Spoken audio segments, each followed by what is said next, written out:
السلام علیکم ورحمۃ اللہ وبرکاتہ۔ بسم اللہ الرحمن الرحیم۔ معزز ناظرین، پانی کے احکام و مسائل میں آپ تمام حضرات کا تہ دل سے استقبال کرتا ہوں۔ ناظرین، جس موضوع کو لے کر آج میں حاضر ہوا ہوں وہ ہے بارش کا پانی، برف کا پانی، اولے کا پانی۔ یہ پانی بھی پاک ہے، طاہر ہے، مطہر ہے۔ اس سے پاکی حاصل کیا جا سکتا ہے، چاہے غسل کے لیے استعمال کریں، چاہے وضو کے لیے استعمال کریں، کر سکتا ہے، اس میں کوئی حرج نہیں ہے۔ بارش کا پانی پاک ہے، طاہر بھی ہے، مطہر بھی ہے۔ اس کے دلائل تو قرآن میں کئی آیت ہیں۔ اللہ تعالیٰ نے فرمایا وَأَنزَلْنَا مِنَ السَّمَاءِ مَاءً طَهُورًا، اور ہم نے آسمان سے پاک پانی، طاہر مطہر پانی کو اتارا، نازل کیا، برسایا۔ تو اللہ تعالیٰ نے یہاں پہ پانی کی جو صفت، جو وصف بیان کیا ہے وہ طہور بیان کیا ہے، اور طہور کہتے ہیں ایسے پانی کو جو بذات خود بھی پاک ہو اور دوسروں کو بھی پاک کرنے کی صلاحیت رکھتا ہو۔ تو اس سے معلوم ہوا کہ بارش کے پانی سے وضو بھی کیا جا سکتا ہے، غسل بھی کیا جا سکتا ہے، وہ طاہر بھی ہے، مطہر بھی ہے۔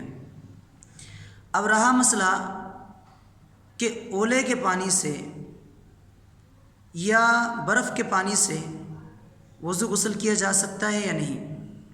ناظرین، برف کے پانی سے، اولے کے پانی سے بھی وضو غسل کیا جا سکتا ہے، اس میں کوئی حرج نہیں ہے۔ حضرت ابو ہریرہ رضی اللہ عنہ نے اللہ کے نبی صلی اللہ علیہ وسلم سے عرض کیا کہ اللہ کے رسول، میرے ماں باپ آپ پر قربان ہوں، آپ پر فدا ہوں، کہ میں آپ کو دیکھتا ہوں کہ نماز جب آپ شروع کرتے ہیں، تکبیر تحریمہ کہتے ہیں، تکبیر تحریمہ کے بعد اور قرات سے پہلے آپ تھوڑی دیر تک خاموش رہتے ہیں۔ اس خاموشی میں آپ کیا پڑھتے ہیں؟ تو اللہ کے نبی صلی اللہ علیہ وسلم نے کہا اقول اللہم باعد بینی و بین خطایایا کما بعدت بین المشرق والمغرب، اللہم نقنی من الخطایا کما ینقی الثوب الابیض من الدنس، اللہم اغسل خطایایا بالماء والثلج والبرد۔ یہ جو آخری ٹکڑا ہے، اس میں آپ غور و فکر کیجئے کہ اللہ کے نبی کیا کریں، اللہم اغسل خطایایا بالماء والثلج والبرد، کہ اے اللہ تو میرے گناہوں کو بارش کے پانی سے، اولوں سے اور برف سے دھو دے میرے گناہوں کو۔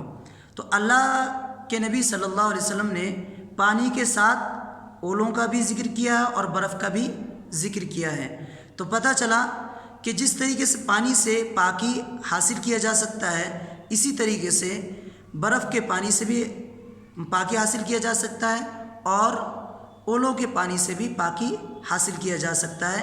یہ حدیث بخاری میں ہے اور مسلم وغیرہ میں بھی ہے، لیکن میں نے آپ کے سامنے جو الفاظ پیش کیے ہیں یہ بخاری کے ہیں۔ بخاری میں 744 پر یہ روایت آپ کو مل جائے گی، آپ وہاں سے اس کو دیکھ سکتے ہیں۔